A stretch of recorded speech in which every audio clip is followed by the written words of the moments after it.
আসসালামু আলাইকুম, কেমন আছেন সবাই? আশা করি সবাই ভালো আছেন। দুবাইয়ের ভিসা নাকি 10 তারিখে খুলে দিবে, এই ধরনের একটা গুজব আমরা বিভিন্ন মাধ্যমে পাচ্ছি এবং অনেকেই প্রশ্ন করে যে 10 তারিখে নাকি ভিসা খুলবে। আজকের এই বিষয়টা ক্লিয়ার করব এবং এই ভিডিওতে দুবাইয়ের সকল ভিসার আহ, কিছু তথ্য আপনাদেরকে দেওয়ার চেষ্টা করব। আশা করি ভিডিওটা শেষ পর্যন্ত দেখবেন। আমরা বিশ্বস্ত মাধ্যমে এবং আর অনেক ওয়েতে আমরা জানার চেষ্টা করছি যে আসলেই দুবাইয়ের ভিসা 10 তারিখে খোলার কথা ছিল কিনা। তো আমি আপনাদেরকে সর্বপ্রথম যেটা বলবো যে দেখেন, দুবাইয়ের ভিসা বন্ধ করবে কিংবা খুলবে, এই দুইটা বিষয়ে ডিক্লারেশন কখনোই দুবাই থেকে বা দুবাই গভর্নমেন্ট তাদের অফিসিয়ালিভাবে কখনোই ডিক্লারেশন দেয়নি বা জানায়নি। কবে খুলবে সেটাও কখনো জানায়নি এবং কবে বন্ধ করবে, কবে থেকে বন্ধ থাকবে সেটাও কিন্তু কখনো জানায়নি। তো যেটা আমরা জানি সেটা শুধুমাত্র গুজব আকারে শুনি এবং জানি। দুবাইয়ের ভিসা যদি খুলে তাহলে এটা একদম হাই লেভেলে ভাইরাল হবে এবং সেটা সবাই জানতে পারবে যে হ্যাঁ, দুবাইয়ের ভিসা খুলছে বা রানিং হয়েছে। তো অনেকে প্রশ্ন করেন যে দুবাইয়ের হাই প্রফেশন ভিসা আহ, এবং ট্রান্সফার ভিসা, বিশেষ করে ট্রান্সফার ভিসা নাকি 10 তারিখ থেকে খুলবে, এই বিষয়টাই বেশি অনেকেই প্রশ্ন করে এটা নিয়ে।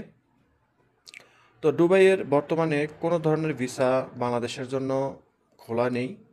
একমাত্র দুবাইয়ের কিছু কোম্পানির ভিসা, যেটা ডেলিগেশন বা ডেলিগেটের মাধ্যমে ভিসাগুলো পাওয়া সম্ভব হয় ইন্টারভিউর মাধ্যমে, সেই ভিসাগুলো একমাত্র খোলা আছে।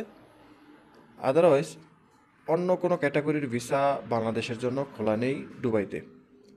দুবাইতে যেই ভিসাগুলো রানিং আছে সেটা হলো ঘরের ভিসা, তাও সেটা দুবাইতে যারা আছেন তাদের জন্য। যারা দুবাইতে ঘরের ভিসায় ক্যান্সেল করছেন বা ক্যান্সেল হয়ে গেছে, ক্যান্সেল করা হয়েছে, সেই ভিসাগুলোর কাজ চলছে বা চলমান আছে। এবং দুবাইয়ের মধ্যে ইনসাইডে যারা এই পার্টনার ভিসা আছে তাদেরও কাজগুলো কিন্তু চলমান আছে।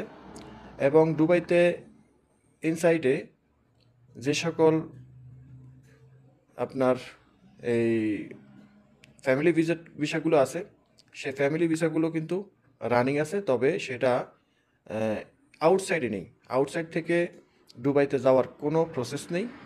এবং ভিজিট ভিসা আমরা পূর্ব থেকেই জানিয়ে এসেছি যে দুবাইতে ভিজিট ভিসার জন্য আবেদন করতে গেলে দুবাইতে থাকা একজন প্রবাসীর ইনভাইট করা লাগবে যে আপনি দুবাইতে যাবেন। আপনাকে ওই দুবাই প্রবাসীর পক্ষ থেকে সে যদি আপনাকে ইনভাইট করে তার আইডি কার্ডের মাধ্যমে, তাহলে আপনি দুবাইতে যেতে সক্ষম হবেন। তবে আপনি সেখানে যে সময়ের জন্য যাবেন সে সময়ের মধ্যে আপনাকে বাংলাদেশে ব্যাক করতে হবে। দুবাইতে লেবার ভিসা খোলা আছে কিনা? না, লেবার ভিসা খোলা নেই। এবং হাই প্রফেশন ভিসাগুলো দুবাইয়ের মধ্যে যারা আছে ইনসাইডে, তাদের দুবাই তাদের কাজগুলো কিন্তু চলমান আছে। ট্রান্সফার বলেন, হাই প্রফেশন বলেন এবং ঘরের কাজের ভিসা বলেন, এবং এই অন্যান্য আদার ফ্যামিলি ভিসা বলেন, যেই সকল ভিসাগুলো বাংলাদেশের জন্য বন্ধ আছে সেই সকল ভিসাগুলো ইনসাইডে চলমান আছে বা সেটার কাজ কার্যক্রম চলমান আছে। তো আমাদের সবচাইতে বড় প্রবলেম হলো যে আমরা যারা বাংলাদেশে আছি, বাংলাদেশ থেকে দুবাইতে ভিজিট ভিসা বলেন, ফ্যামিলি ভিসা বলেন, হাই প্রফেশন ভিসা বলেন, লেবার ভিসা বলেন, আমরা যাওয়ার জন্য একদম অস্থির হয়ে আছি। সেই সকল বিষয়গুলো কিন্তু আদৌ খোলেনি এবং কবে নাগাদ খুলবে সেটাও আমরা ভালোভাবে জানি না। তো এখন কথা হলো যে ডক্টর মোহাম্মদ ইউনুস বেশ কয়েকদিন আগে দুবাই সফর করছিলেন। সেখানে বলছিল যে দুবাইয়ের সরকার বলছিল যে তাদের আনুষঙ্গিক যেই কাজগুলো পেন্ডিংয়ে আছে সেগুলো সম্পূর্ণ হওয়ার পর বাংলাদেশিদের জন্য ভিসা খুলে দেওয়া হবে। তবে এখানে কোনোভাবে কোনো তথ্য বা কোনো তারিখ সময় নির্ধারণ করা হয়নি। আমি প্রথমে বলছি যে দুবাইয়ের ভিসা বন্ধ করার জন্য কখনো ডিক্লারেশন দেয়নি এবং চালু করার সময়ও কিন্তু ডিক্লারেশন দেয়নি। ইতিমধ্যে অনেকেই বাংলাদেশে অনেক এজেন্সি, অনেক দালালের সাথে বিভিন্ন ক্যাটাগরির ভিসার জন্য টাকা পয়সা লেনদেনও কিন্তু করে ফেলছে।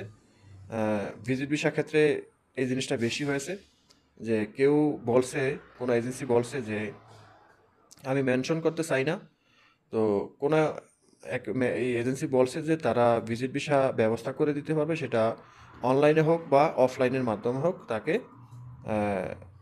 পাঠাতে পারবে এবং লেবার ভিসাও পাঠাতে পারবে। এক কথায় যে ভিসাগুলো বন্ধ, তো এরকম একটা গুঞ্জন আমাদেরকে শোনাচ্ছে অনেকেই প্রশ্ন করে হোয়াটসঅ্যাপে যে ভাই আমাকে এমন এক এজেন্সি বলছে যে লেবার ভিসা দিতে পারবে, করে দিতে পারবে, আসলে এটা কতটুকু সঠিক? আমি তাদের উদ্দেশ্যে বলবো যে দুবাইতে যেহেতু ভিসাগুলো বন্ধ, আমি বিভিন্ন আমার পরিচিত টাইপিং সেন্টারের অনেক লোকের সাথে আমি যোগাযোগ করছি যে আদৌ কি ওয়াস্তার মাধ্যমে বা কোনো না কোনোভাবে এই লেবার ভিসাগুলো এই ব্যবস্থা করে দেওয়া সম্ভব হয় কি না। তো তারা আমাদেরকে বলছে যে ভাই আমরা যেহেতু টাইপিং সেন্টারে কাজ করি, আমরা ভিসা নিয়ে কাজ করি, তো এটা কিন্তু লিগ্যালভাবে ভিসা করা সম্ভব না। আর যদি কেউ করতে পারে অফলাইনে, তাহলে সেটা আমাদেরও কিন্তু জানা নাই। এখন তারা কিভাবে করবে, সে ভিসাটা কিভাবে অ্যাপ্লাই করবে, কিভাবে রেডি করবে, কিভাবে একটা যাত্রীকে দিবে, কিভাবে ওই যাত্রীকে দুবাইতে পাঠাবে, এবং সে যাত্রী যখন দুবাইতে আসবে, আসার পথে তাকে দুবাই ইমিগ্রেশনে আটকাবে কিনা বা কি পরিস্থিতিতে সে পড়তে হয় ওই যাত্রী, এটা মানে বলাটা একেবারে অসম্ভব। তবে যা কিছুই ঘটবে সব কিছুই বিপজ্জনক। তো আমি আপনাদেরকে অনুরোধ করব যে আপনারা অসাধু কোনো এজেন্সির সাথে বা কোনো দালালের সাথে এই মুহূর্তে কোনো ধরনের কোনো ভিসার জন্য এই ধরনের কন্ট্যাক্ট করবেন না। কারণ দুবাইয়ের ভিসা এখন বর্তমানে কোনোভাবেই করা সম্ভব হয় না। আপনি যদি কোনো এজেন্সি বা কোনো দালালের সাথে এরকম ধরনের কন্ট্যাক্ট করেন বা টাকা পয়সা লেনদেন করেন, তো আমি মোটামুটি আপনাদেরকে 100% শিওর দেব যে আপনারা অনেক বড় একটা বিপদে পড়তে যাচ্ছেন। কারণ দুবাইয়ের ভিসা কবে নাগাদ খুলবে সেটার কোনো গ্যারান্টি নেই। সাধারণভাবে দুবাইতে যেই সকল কোম্পানির যে ডেলিগেশন যে ভিসাগুলো, যেগুলা কাজের অভিজ্ঞতা ইন্টারভিউর মাধ্যমে ভিসাগুলো পাওয়া যায়, যে ট্রান্সগার্ড কোম্পানির মতন, সিনকো কোম্পানির মতন, তো এই কোম্পানিগুলোর ভিসা পেতেই 3 থেকে 4 মাস, 5 মাস, কখনো কখনো 6 মাসও লাগে। তো আর যেই বিষয়গুলো বন্ধ আছে বাংলাদেশের জন্য, একদম টোটালি বন্ধ, সার্ভার সহকারে বন্ধ, সেই বিষয়গুলো কিভাবে সম্ভব? এটা আমার মাথায় বা বুঝে ধরে না। কিভাবে দিবে ভিসাগুলো? আমরা যখন টাইপিং সেন্টারের লোকদের সাথে কথা বলি, সরাসরি ফোনে কথা বলি, তারা আমাদেরকে বলে যে ভাই আমরা আসলেই মানে একদম এই উন্মাদ হয়ে গেছি দুবাইতে আসার জন্য বা যাওয়ার জন্য, যার কারণে ভালো মন্দ না বুঝে না জেনে আমরা অনেকেই এই প্রতারণার শিকার হই।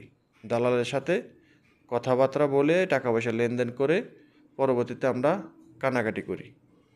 তার আগে আমরা বোঝার চেষ্টা করি না, সব কিছু হারায়া তারপরে বুঝি। আপনাদেরকে অনুরোধ করব যে আপনারা অবশ্যই এই বিষয়গুলো জেনে শুনে বুঝে তারপরে কোনো একটা এজেন্সি বা দালালের সাথে কথা বলবেন। কেউ যদি আপনাদেরকে বলে যে আপনাকে ভিসা করিয়ে দিতে পারবে 100%, একেবারে মানে কিরা কসম খায়াও যদি বলে, তারপরও আমি আপনাদেরকে বলবো আপনারা তাদের সাথে কথা বলবেন না এবং এই মুহূর্তে লেনদেন বা কোনো ধরনের কন্ট্যাক্ট না করলেই আপনার জন্য সবচাইতে ভালো। আশা করি বুঝতে পেরেছেন। ভিডিওটা যদি ভালো লাগে অবশ্যই লাইক, কমেন্ট, শেয়ার করবেন। চ্যানেলটি সাবস্ক্রাইব করে পাশে থাকা বেল আইকনটা অন করে দিবেন। আল্লাহ হাফেজ।